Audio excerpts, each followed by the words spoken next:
Apesar do fenômeno da conurbação, os municípios que circundam a capital aqui do estado não estão integrados. A situação, que parece simplesmente burocrática, atrapalha o desenvolvimento de projetos comuns que atingem a população desse entorno que beira a 1 milhão de pessoas.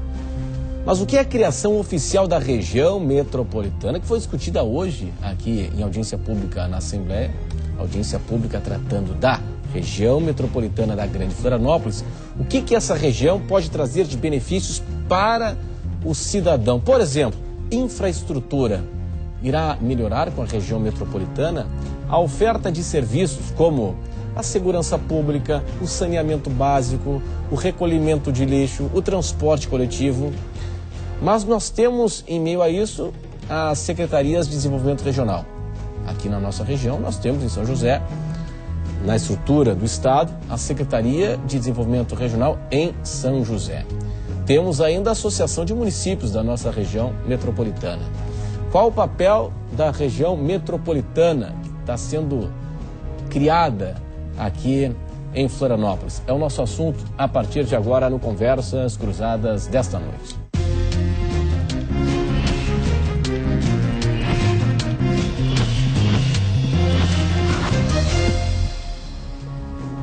Conversas Cruzadas hoje está na companhia do Adriano Ribeiro, que é coordenador do Comitê de Governança Metropolitana no Condes.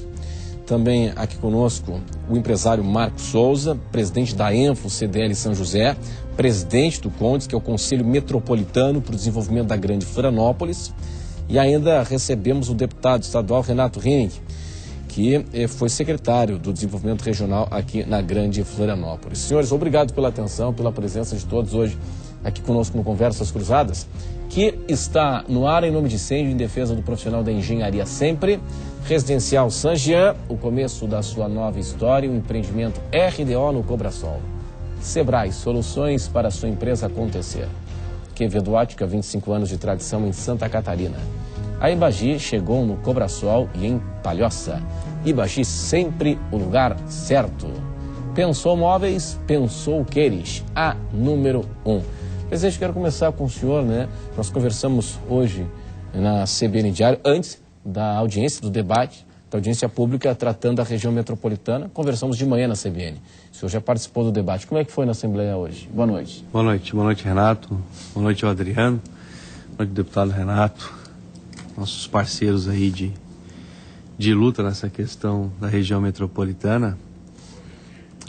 As notícias que nós temos da audiência hoje, conversando agora, pouco antes do programa, com o deputado Renato e com o Adriano, eu não estava no debate, eu estava em outro compromisso pelo Condes, o Adriano estava lá representando o Condes enquanto coordenador do grupo de trabalho que trata especificamente da questão da região metropolitana.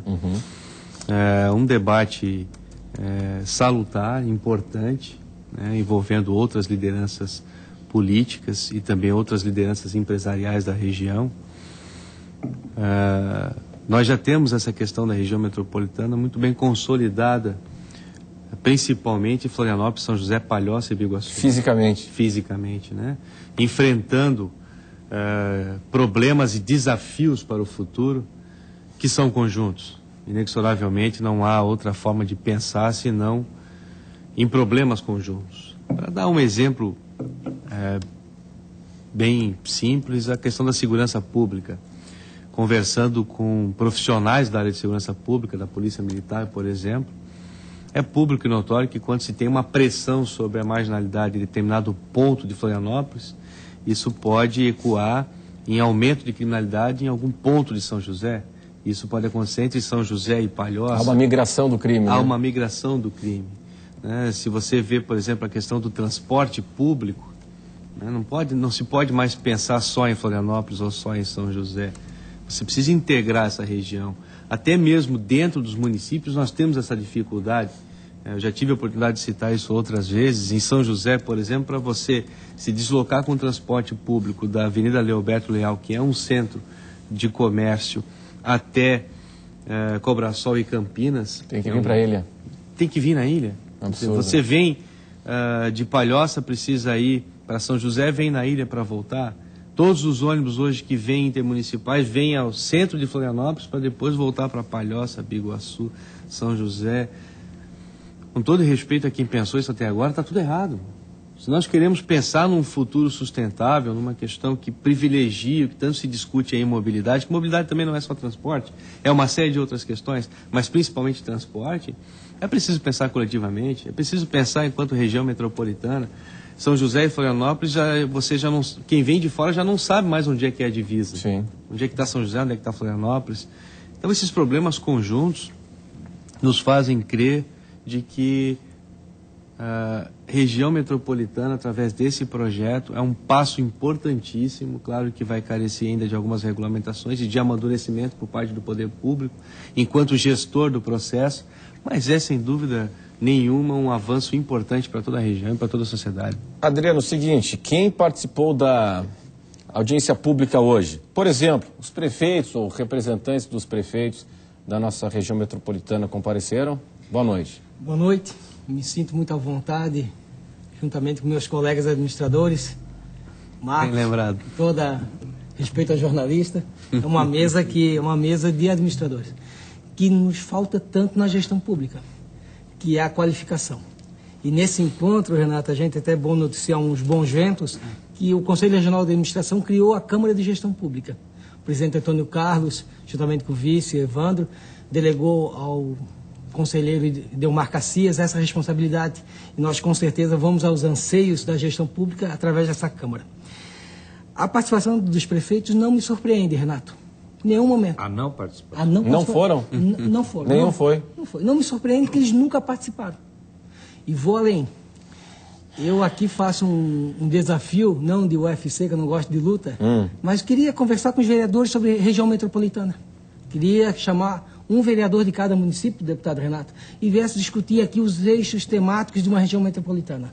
Fazer a lição de casa que a sociedade civil, primeiramente na liderança do Dureni e depois do Marcos, também administrador do Dureni, que vamos conversar sobre os eixos. Essa não presença demonstra não só o descaso com quem os colocou na Câmara ou no Poder Executivo Municipal, mas demonstra a total falta de conhecimento. Deixa eu só estender um pouquinho mais essa questão aqui, Adriano.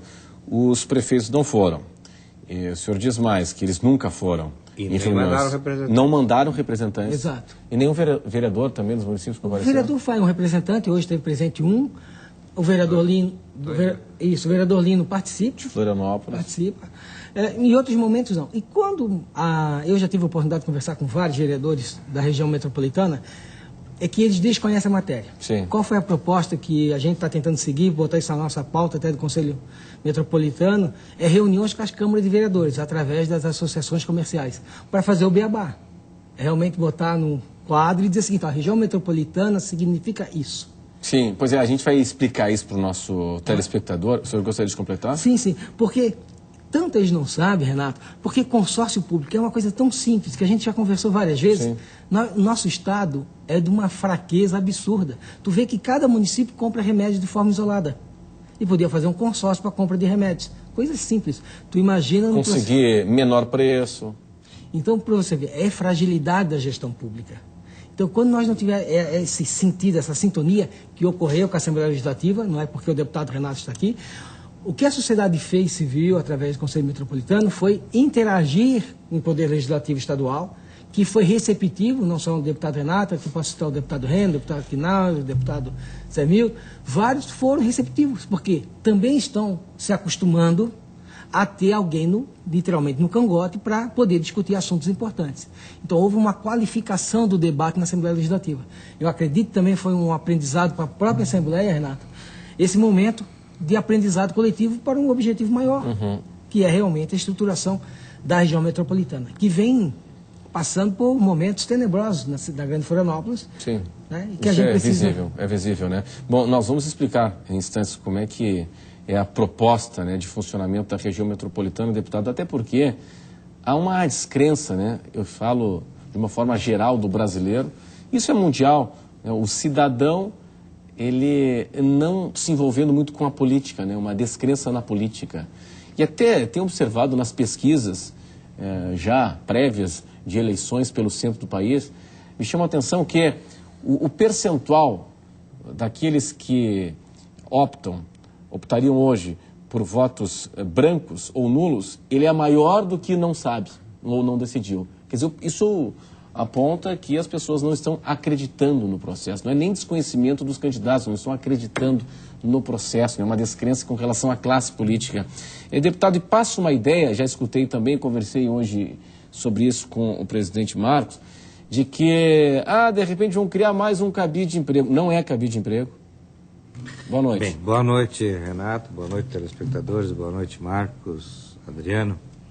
Um prazer estar aqui conversando sobre esse importante tema. Na verdade, o mecanismo jurídico da criação da região metropolitana não é cabide de emprego. Vai ser uma estrutura muito enxuta, que vai ser uma autarquia, que é a superintendência da região metropolitana da Grande Florianópolis, que vão ter 3 cargos: superintendente, um diretor técnico, diretor administrativo e financeiro. E vão ser recrutados servidores da prefeitura e do próprio estado para fazer o trabalho burocrático, enfim, de fazer andar as coisas na região metropolitana. E vai ter o Conselho Deliberativo, que é formado pelos prefeitos e entidades da sociedade organizada. De formas que esse mecanismo é uma quebra de paradigmas quando nós vamos tratar de assuntos de caráter metropolitano. O Supremo Tribunal Federal decidiu recentemente de que essas questões não dizem mais respeito único e exclusivamente aos municípios. Há a necessidade de participação conjunta do Estado com os municípios. E aí nós temos várias questões que têm este condão. Mobilidade urbana é uma das questões. Recentemente a Prefeitura de Florianópolis lançou e já assinou o contrato da licitação do transporte público coletivo de Florianópolis. Quando nós defendemos que este assunto deveria ser tratado de forma conjunta, como num olhar de região metropolitana, porque tudo aquilo que se decide nesse aspecto de mobilidade urbana dentro do município afeta os demais aqui na, o contrato já foi na até própria assinado, região. Está valendo já está valendo. 20 anos. Vai impactar uma solução conjunta por 20 anos. Há quem diga que não, mas eu ainda afirmo que vai ser um problema. Mas, enfim, nós estamos caminhando, avançando nessa questão da região metropolitana. É um instrumento jurídico necessário, fundamental, para que a gente consiga ter um olhar de região metropolitana para vários assuntos, entre eles segurança pública, saneamento básico, abastecimento de água, saúde. Hoje é uma premissa, né, deputado? É uma premissa, uma condição básica para a obtenção de algumas linhas de financiamento, não é isso? Sim, inclusive tem recursos do governo federal que são carimbados única e exclusivamente para serem utilizados por região metropolitana. Nós estamos fora hoje. Nós estamos fora. A presidente Dilma anunciou o ano passado que tinha 50 bilhões de reais para aplicar em projetos de mobilidade urbana. Pois bem, o Estado aqui encaminhou uma PMI, onde nós tivemos 2 propostas apresentadas por empresas privadas como solução de integração do transporte, na ligação transporte urbano Ilha-Continente. E não vingou por quê? Porque faltou recurso. Nós não tínhamos o mecanismo da região metropolitana para acessar esse tipo de recurso. Não, a participação efetiva da União nisso. Agora nós estamos criando um mecanismo jurídico, temos o projeto, quer dizer, Santa Catarina passa a poder se habilitar a esses recursos. E assim vale para as outras áreas também. Pois é. Agora, nós estamos falando de 50 bilhões de reais que são disponíveis para regiões metropolitanas. Nós perdemos, não recebemos um centavo, porque não temos a constituição de uma região metropolitana que está sendo criada agora. Isso que o senhor está trazendo agora como problema, mas nós temos contratos em vigor, eu conversei hoje também com o presidente Marcos, eu quero entender um pouquinho mais sobre isso, que eu também vejo como uma grande dificuldade operacional, na medida em que são contratos assinados. Vale com a Casan, que tem convênio com os municípios, e tem a questão do transporte coletivo, enfim. E como é que a gente resolve? Como é que você cria uma estrutura quando já há contrato assinado em algumas áreas específicas, como o transporte coletivo. Vamos para o intervalo e até já.